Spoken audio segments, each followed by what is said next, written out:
Okay, perfect. Okay, well, um, okay. So, welcome back to my channel, guys. Komang here. A bit about myself. Actually, my name is Komang Putra. Right now, I'm a fresh graduate from Tadulako University, majoring in algorithm technology, and that is some of the important things. Today, I would like to, yeah, doing a bit review to the dissertation of our new minister, finance minister, if I'm not mistaken, Menteri Keuangan Menkeu, Pak Menkeu, Pak Purbaya Yudhi Sadewa, PhD, during his studies at Purdue University. So actually, I'm not an economist. I'm a agricultural student, plant protection. But in this occasion, I would try a bit review about his dissertation, and I also want to improve my speaking by doing practice.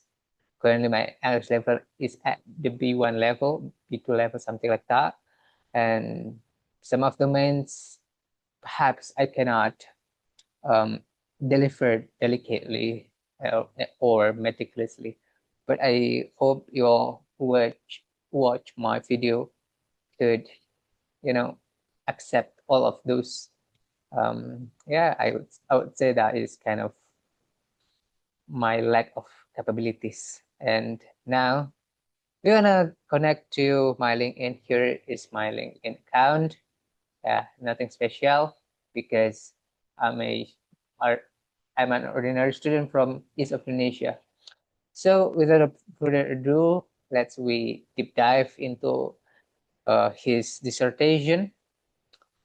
But before we deep dive into his dissertation, let we a bit doing discussion about his background in general, a bit kind of brief of who actually Purbaya Yudhi Sadewa is, and let's check it out.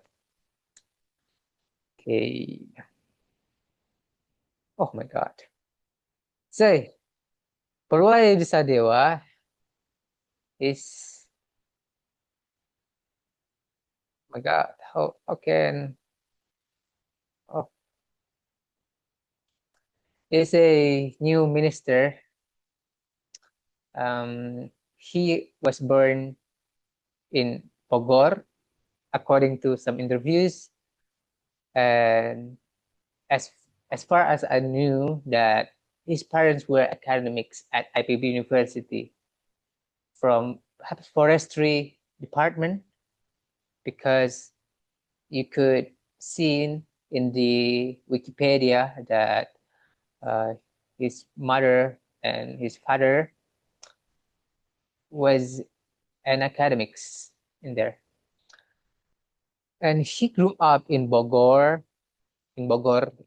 exact, I don't know which part in Bogor, but in Bogor city perhaps, near Dramaga, in a well-educated family, pursued high school at Regina Pacis Bogor. If you see his interview with perhaps Dahlan Iskan, he once said that he graduated from Regina Pacis Bogor.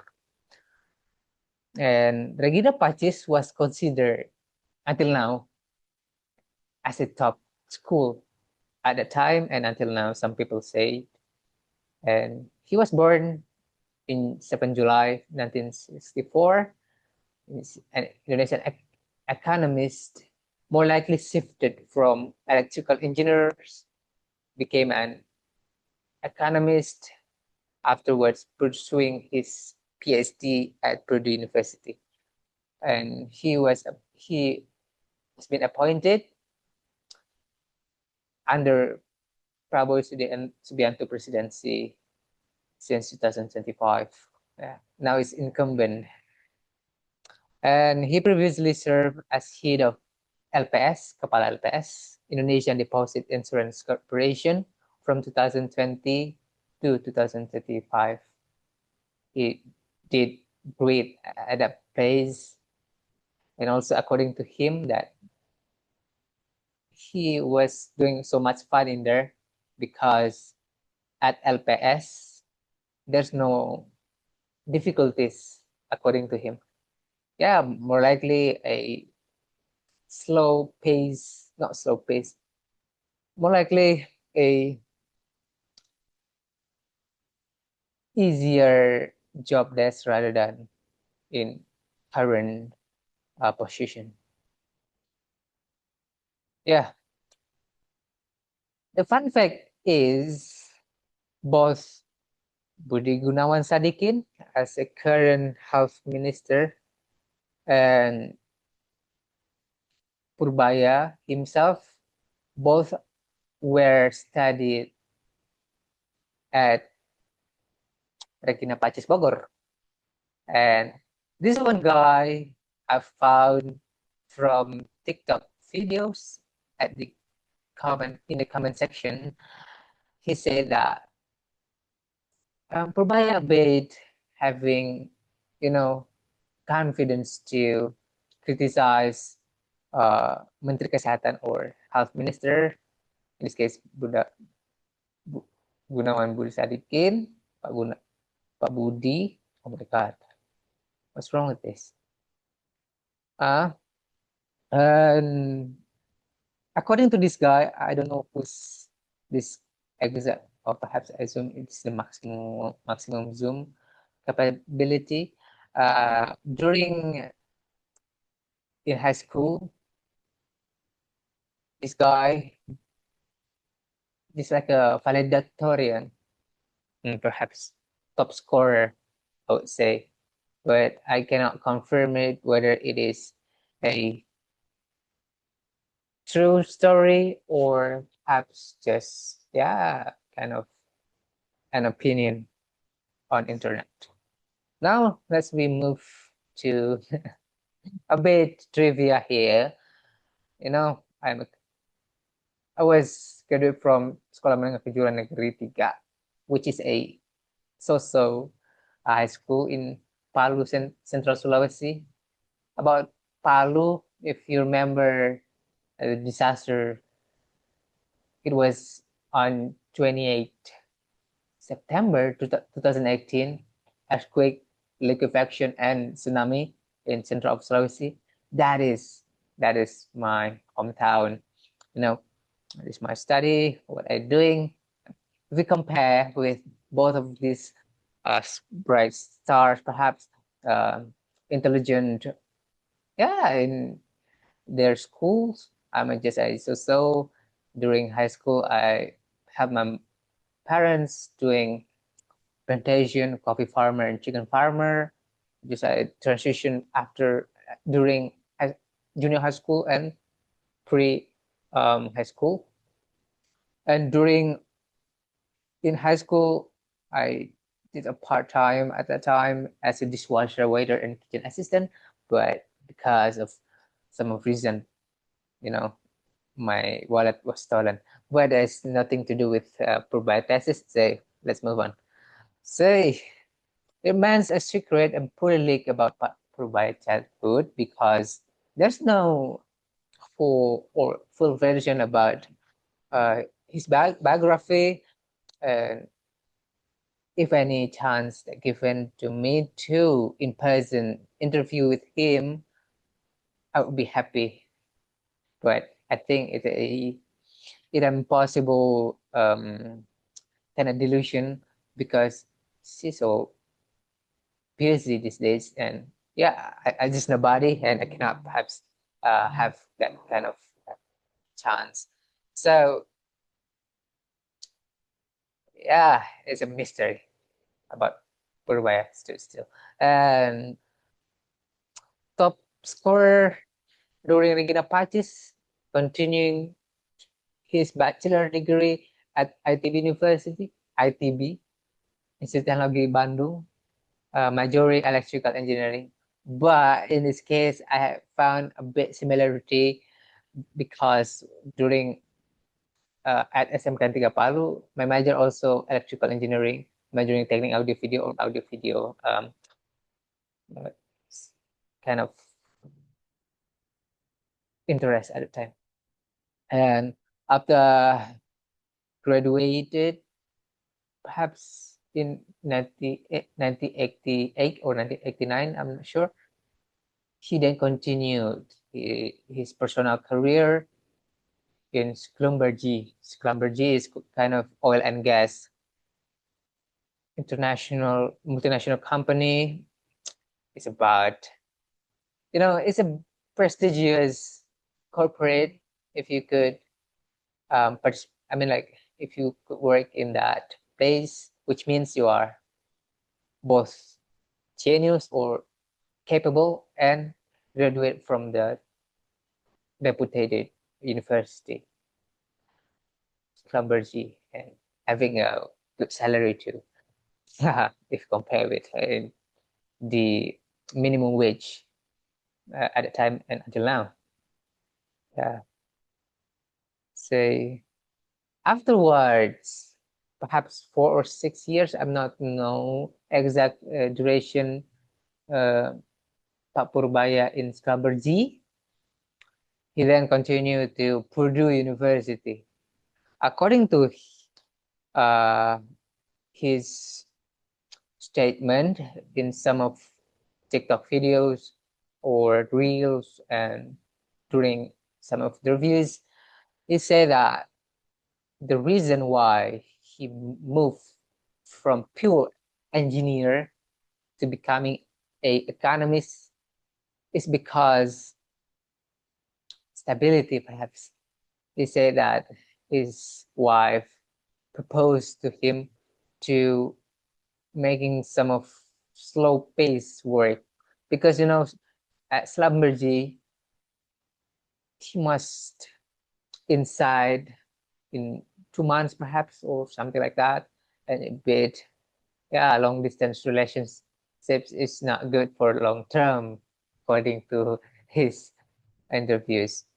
And a bit about Purdue University. Purdue, located in Indiana, United States of America, is about 17,000 kilometers away from Dramaga, which is his origin hometown. And it's kind of, I would say, smart, because afterwards, bachelor, he continued his PhD directly, but it's quite common in the United States of America or in other countries. Yeah, if in my case, if I want to continue PhD, perhaps I can choose the pathway by pursuing master degree first and then continuing to PhD. A bit, the interesting point from electrical engineering to economics, from Ohm law to the econometrics. Oh my God, I have no idea with that stuff because my math is really bad, and it's a bit far. It's still in the domain, because many people say that from engineering shift to economics, because in engineering they also experienced kind of calculus 1, calculus 2, and any other mathematical analysis, applied mathematics. So it could be transferred to the economics discipline. And I got right after, day 2 of his term, I did a bit of research about this guy, Mr.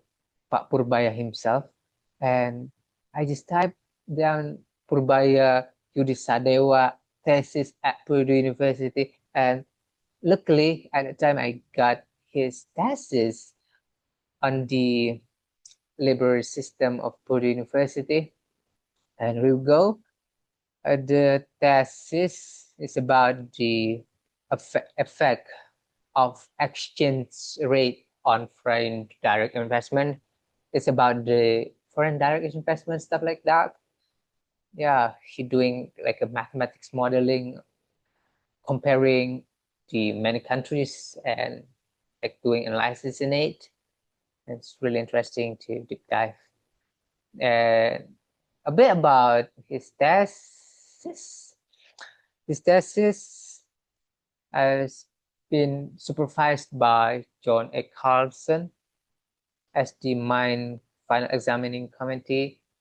So John is a economist, an economist. Wait a minute, a bit thirsty. Where is the water? Okay, here we go. I want to take a drink. John Carlson was born in 1933. He was passed away 5 years ago in 2020 in Boston.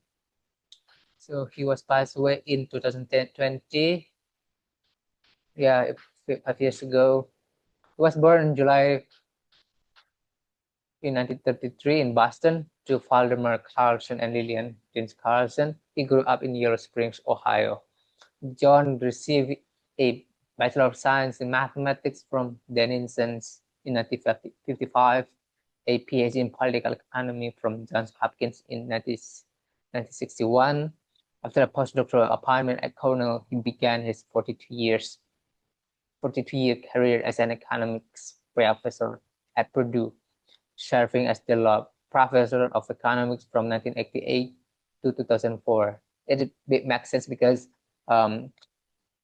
Purbaya studied since 1993, perhaps 1995, if I'm not mistaken, until 2000. Yeah, early 21st century. About John Carlson as a final examining committees of Pak Purbaya. He was major professor to 58 PhD recipients, including Purbaya himself, and many of his students did stay in touch both professionally and personally long after his retirement. I'm not sure whether Purbaya still get in touch with his professor, at least before 2020.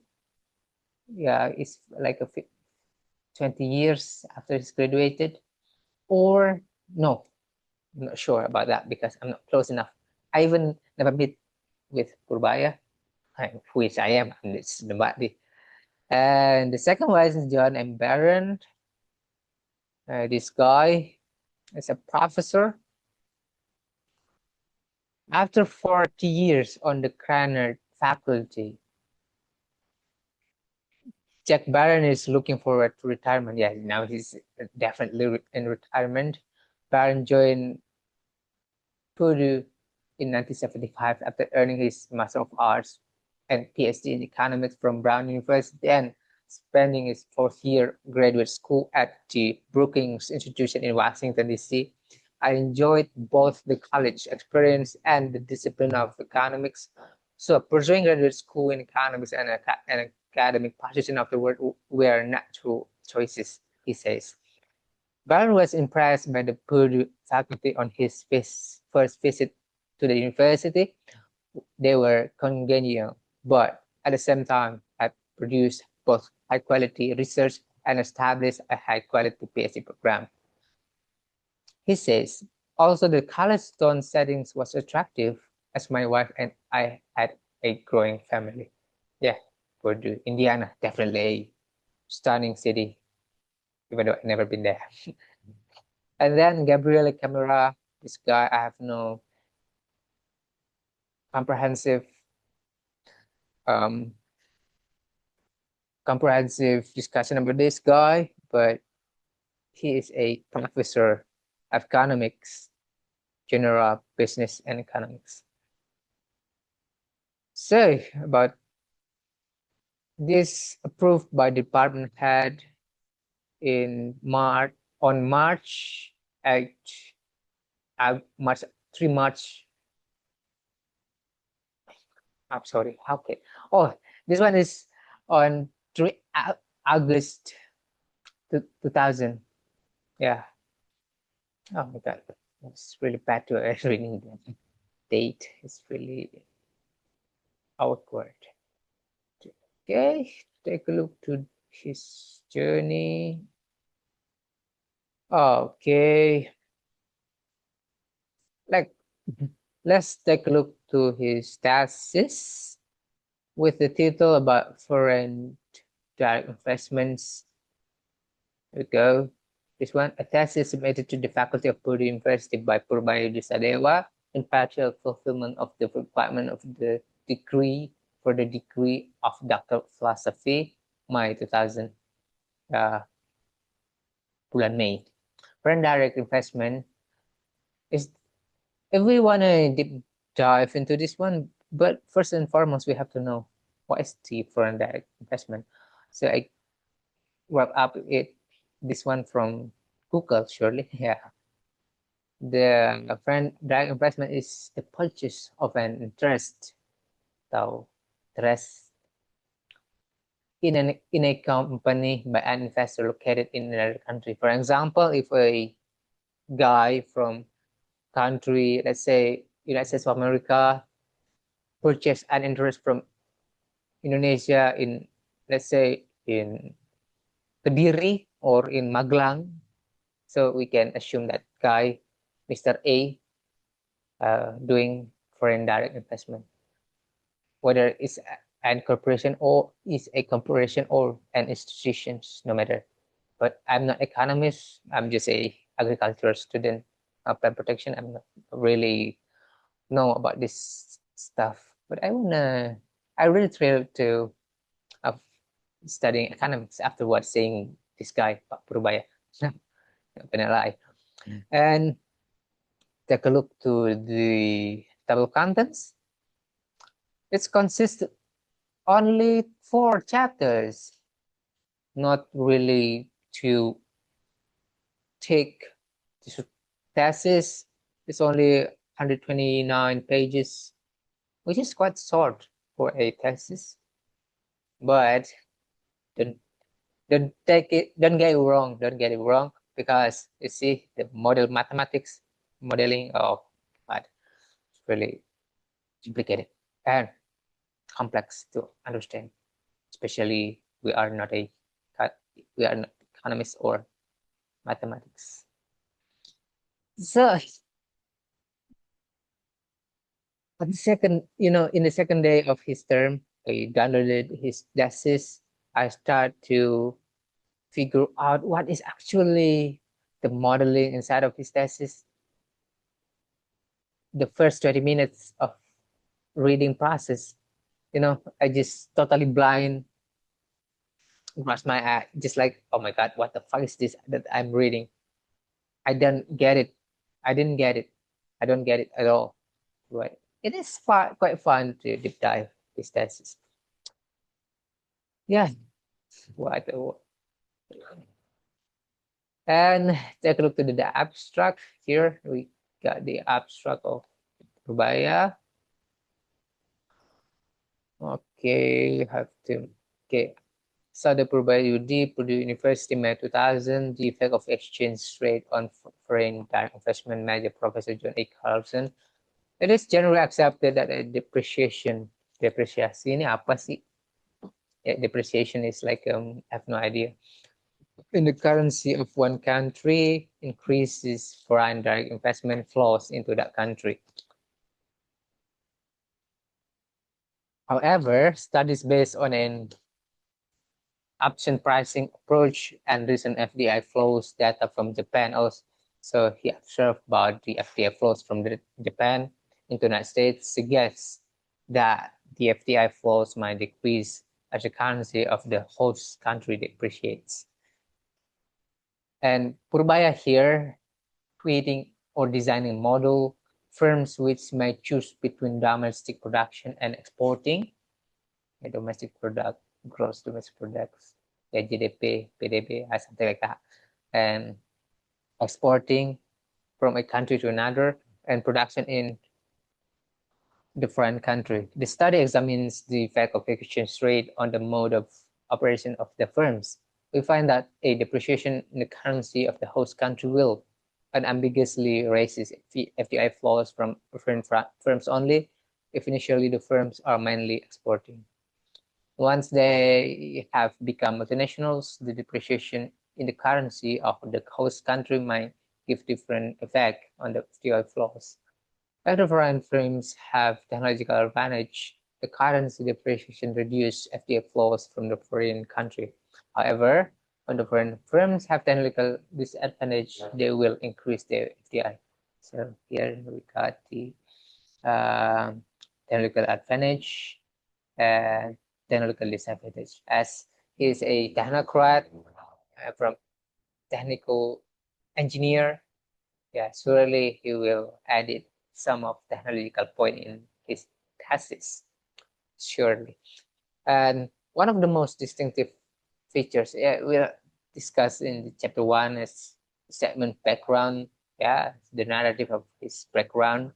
One of the most distinctive features of the post-war era has been the increasing significance of multinational firms.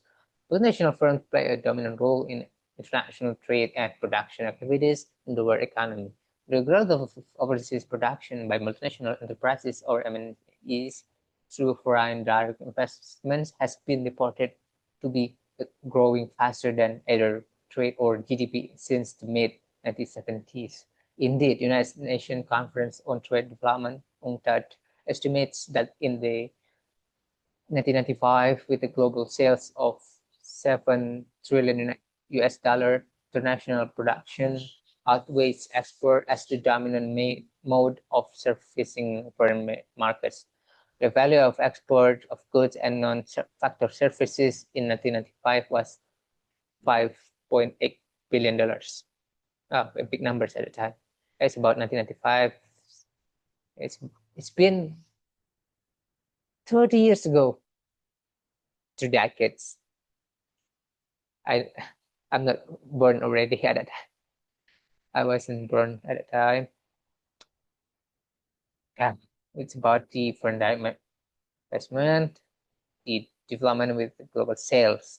Yeah, if we're talking about the investment, sales, business model, yeah. I'm not, no. Let's take a look to the question. This is questions, problem model. Yes, this is the problem segment. The studies mentioned above give confidence in theoretical and empirical support to a negative association between exchange rate and FDI flows. A depreciation of a country's currency increases FDI flows in that country. Among them, Fruit and Stain's model. Yeah, this is a two prominent figure in economics domain. Fruit and Stain, which is I don't know that guy. Who is that guy? Yeah, I just know Ken Stain or something like that because I have watched some of Thrills and TikTok. Again, I'm not an economist. I'm a plant protector. If you're asking about the plant stresses, plant macro interactions of the fusarium wilt in the leaves, or something like the soil science, pH chemical reaction in the soil, yeah, perhaps in this certain extent I could answer it. But if you could asking about the economists, so that's why a bit at first I wouldn't put or create even this video because first is my English really bad, and the second one is I'm not an economist, but because I'm really interested to this guy, Mr. Purbaya. That's why I create this video. You know, I've been read many like numerous figures like Martin Natalegawa. Oh, that's my favorite guy, Martin Natalegawa. Please, Mr. Martin, if you saw my video, I really admiring you as a professional foreign minister. Yeah, not foreign minister. No, so foreign minister. Yeah, foreign minister. Yeah, foreign minister. Especially your book, That Doesn't Matter. Oh my God, that's a really nice book. Even though I'm just read until the second chapter because there's a lot of terminologies that if even cannot recognize, but it's really good for reading practice, you know. And many figures like Gita Wirjawan, yours is a good, I mean, like a genius guy that inspiring me, Bagus Mulyadi, and many more. Okay, I make look at stupid guy here. And however, the relationship between exchange rate and FDI flows can have the wrong sign. okay, exchange rate and FTA. So nilai, okay, it's pretty interesting because, yeah, okay, I cannot assume. At first, I assume that HSG is close to FDI, but it's different actually. But furthermore, our examination of the current data for FDI from Japan into the United States suggests a different association between Japanese FDI and the value of the dollar before 1987 and 1987. Yeah, that is the problem statement. But you can see if you are an economist, if you are an economist or having a economic background or mathematics background or familiar with the model or economics, something like that, you can see his thesis by simply this type Purbaya Yudhi Sadewa dissertation during history at Purdue University, and voila, you can see through your search engine. And the second one is the chapter second, it's the table of contents. Yeah, the second one is the, wait a minute, I have to change this. Oh, my voice. Oh. Okay, chapter say the model. Okay, have a drink. I drinking so much. This chapter discusses the foreign direct investment behavior of multinational firms under competition. A firm produces differentiated goods for domestic and foreign markets. The firm supplies domestic market by domestic production. It supplies foreign market either by exporting or by producing in the foreign country through direct investment. Domestic market and domestic production. That's why Purbaya always mention that Indonesia have a good domestic good. Oh, my laptop battery is running low. I have to charge it. I know this video is not good. I created in, Zoom meeting. I'm not a good editor. You see my background? That's a mushroom. Okay, say let's continue. Okay, the firms decided mode of operation as a national or multinational firm by its profit maximization. This chapter investigates the effect of exchange rate. Oh my God, what's wrong with this? And other variables on the firm's model of operation. In addition, it also discusses the effect of variables such as exchange rate, wage, and interest rate on direct investment behavior or of the firms and on the welfare of each economy. Why the firms become multinationals? In general, models that explain bilateral FDI rarely take into account that effect of capital cost. Many models take the production function in the foreign country to be a function of labor only. See, for example, Marcuson 1998, Eisenman. Some, however, include capital in the production function of the firm in foreign country. Models by Bauer and Payne 1996 and Cushman 1985, 1987, including capital as an input to the production functions of the firm in the home and foreign countries. Okay, model. If we talk about the economics model, surely it's mathematics heavy. A lot of theorem, a lot of notation, abstraction, law of mathematics and economics. Here it is. There's a graph, the figure 2.1. There's this current account balance, net FDI flows into the United States, Japan FDI flows into the United States, and net Japan FDI flows into the United States. Okay. If you remember, this graph is similar, not similar, it seems identical with the graph of his presentation or his speech back then. Oh, I see the trends. I mean, his presentation during Sumitro Economics, yeah, Forum Sumitro, yeah, Sumitro Economics Forum. make through what, if I'm not mistaken, yeah, something like that. Okay, let's see. Let's try to figure out this one, this graph. 1971 first quarter. Phew, steady still in the, yeah, somewhere between 95 billion US dollar. This one is Japan foreign direct investment to US. Meanwhile, at first, Japan, okay, the relation between Japan foreign direct investment and United States foreign direct investment. Okay, this one, but in the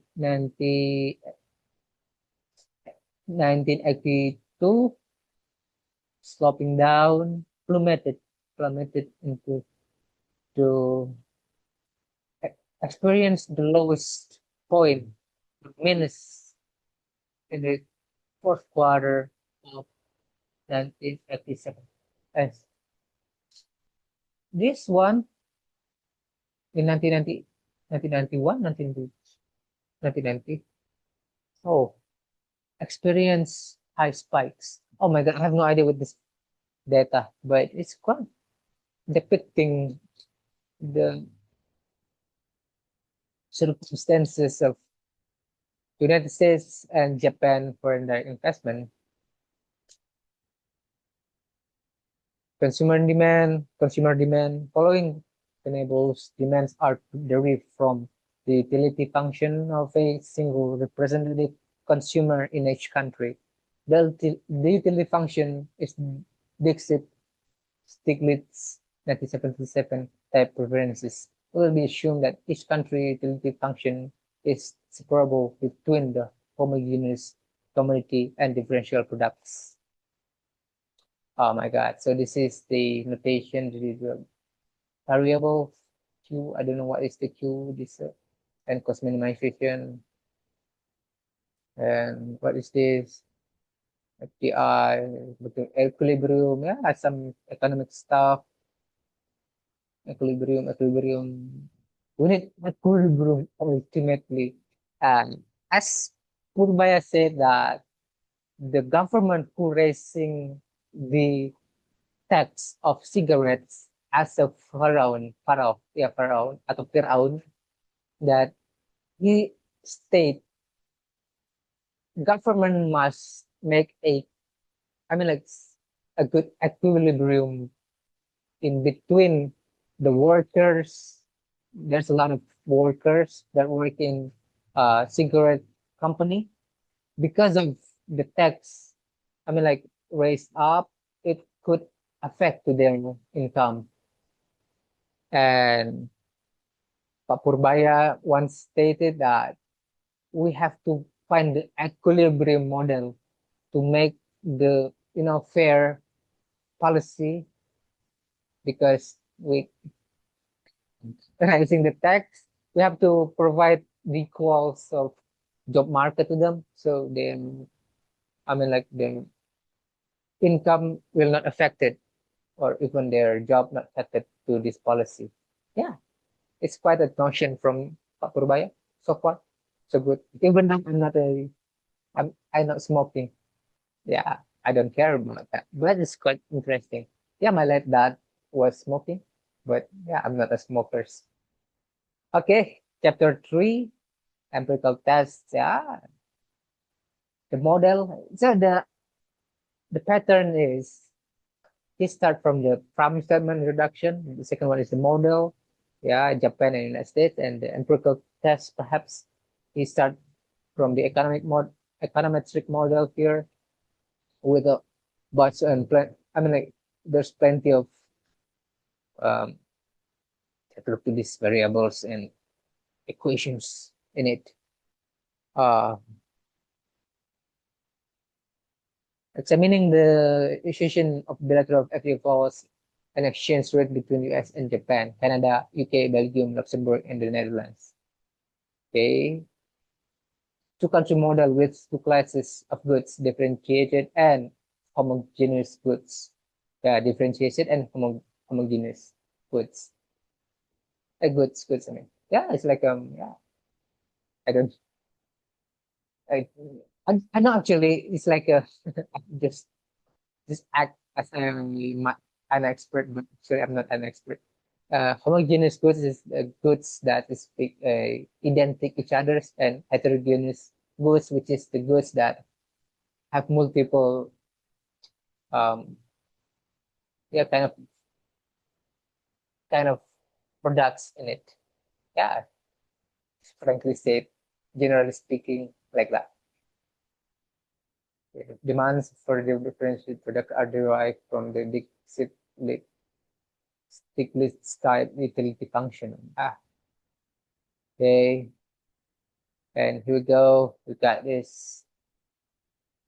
The model suggests that an appreciation in the country whose currencies, second, whose both currencies raises welfare in country one and reduce welfare in country two, provide, provided country one has sufficient technological advantage. An increase in interest rate in country one reduces welfare in country one and raises welfare in country two. So he did an analysis about the welfare. Yeah. An increase in wage in country one reduces welfare in country one, but it doesn't affect welfare in country two. Technical progress in country one raises welfare in country one and reduces welfare in country two. Like comparing if one variable affecting the one another, in this case two countries. The result is show that pattern of Japan FDI into the United States can be explained by the model very well, which is this model succeeded. Such a good model. I don't know what is the key identifiers to identify a model is good or not. The empirical results show that the sharp appreciation of the yen against the dollar in the 1980s, as predicted by the model, causes a structural break in the association between exchange rate and FDI. The appreciation triggers Japanese firms to switch from exporting to FDI, which is shown by a sharp increase in Japanese FDI into the United States after the sharp appreciation of the yen. The empirical results also show that the exchange rate doesn't always have a negative association with the value of the host country's currency. After 1987, the flows from Japan into the States shows a positive association with the relative value of the dollar against yen, which suggests Japanese firms involved in FDI in the United States have technological advantage compared to the United States domestic firms. Our empirical results also show that FDI flows from Japan into the United States have a positive association with United States-Japan interest rate differences. And this is shown for the whole periods of the data. The association between FDI and relative wage also can be explained by the model. After 1987, an increase in US-Japan relative wage reduced FDI flows from Japan to the States, which can be explained by a low elasticity of substitution between input in Japanese production technology, which is indicated by a low GDP growth in Japan at the period. Our empirical results show that a depreciation in one country's currency relative to another doesn't always increase the FDI flows in the depreciating country. This is the main findings perhaps here. One country's currency relative to another doesn't always increase FDI flows. So currency, FDIs, like that. Okay. Oh my God. So here's the acknowledgements. I cannot wrap up of his thesis very well, but I can conclude that his thesis mainly discussed about the foreign direct investment, especially doing analysis between, between the United States and Japan during 1980s and 1990s at the time.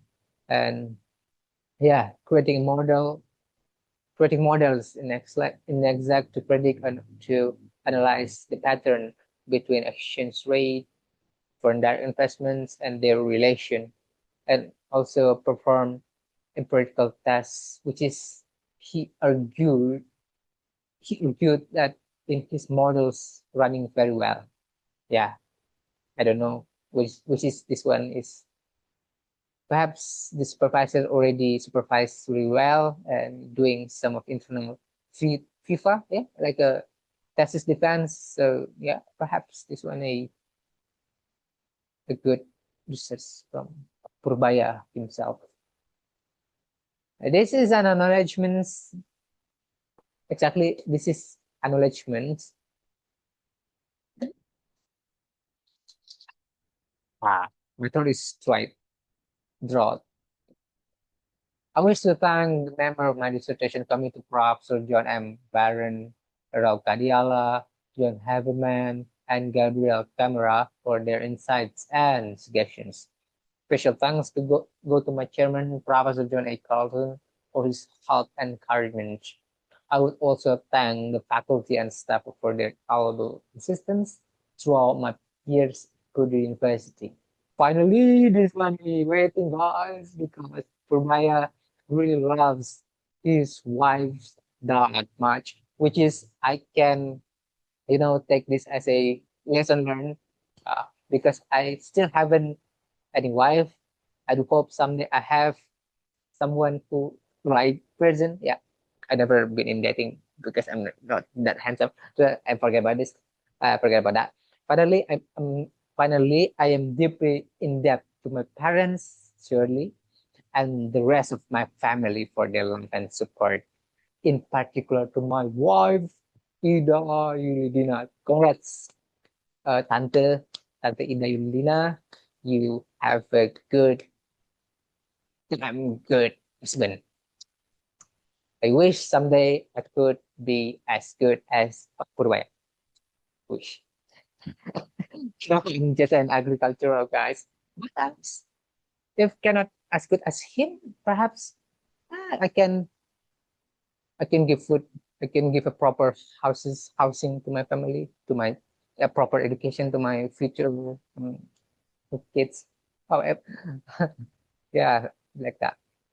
Okay, so I sum up, I wrap up, and I conclude that according to this video, the thesis uses a complex mathematical model, which is I am not master in mathematics because my mathematics only in arithmetic and it's about the algebra, fundamental algebra. It's like that. And the thesis uses a complex mathematical model, most of which are out of my radar. Purbaya once said, I spent months in the library. Sorry, this one is typo, library, during his interview with Dahlan Iskan, Pak Dahlan Iskan. He said that, I thought at first I'm an alumni from ITB University. ITB. I thought that it was like a ITB University. No. ITB is not university. Purbaya once said that, I thought because I was an alumni or graduated from Bandung Institute of Technology, I see the others field is really easy. It turned out that economics is really difficult. The first 3 months or some months he spent in Indiana, he said that, oh my God, it's really difficult. I spent a lot of the hours, a lot of the days in library. Yeah, but yeah, after 5 years, made it. Congrats. Yeah, I mean, like in 2000, I was born in 2003, perhaps. Yeah, I even haven't planned at that time. Okay. I spent months in the library from early morning until night comes makes any sense because economics is mathematics heavy. Yeah, as you see in that is a lot of mathematics equation in it, modeling, test, experiment, empirical studies, and many more. Mathematics heavy. I don't know, this guy has a unique path and journey, which is I really admire. Yeah, I do hope this will lasting until his term ended. And from Dramaga to Indiana, 17,000 kilometers, merantau. It's good with his wife. Well, quite interesting to do a podcast to recap his journey because there's no specific podcast that addressing through this interesting journey. It would it would inspires many students, perhaps like me, a fresh graduate who wanna pursuing whether in industry or in academia. This one is really interesting from Schlumberger. I cannot pronounce it well. Schlumberger to the to the Purdue University in economics. A big shift. And this childhood era during his era in in Bogor, particularly at Regina Pacis, and perhaps during his elementary school, during his kindergarten, during his junior school, and something like that, or including his history, how did he met with his wife, Tante Ida Juliana, and it's really great story if I have an opportunity to ask him in person or even making a podcast. Yeah, especially one thing that's I wanna ask from him is his parents' parenting, how his parents were teach the moral or something like that, the education perspective or something like that, providing remarkable, valuable insights to him during his childhood era. Yeah, it's quite interesting for me personally. And if there any chance, why not? But I cannot expect too much. I'm just somebody. Yeah, perhaps this video, nobody will watch this. But thank you. I made this video is firmly to discuss about my new ministry, and the second one is to improve my English speaking. You see, my English level is B1, B2. Sometimes I had some of stuck what delivers my origin thoughts, especially during the stop complex or uh, complicated topic thoroughly and efficiently. Hopefully, if I watch this video again, I'm not embarrassed. But thank you very much for watching my video. Bye-bye. You have to stop. And don't forget to hit the subscribe button, something like that. Ciao. Sayonara. This Jayo. I currently studying Mandarin.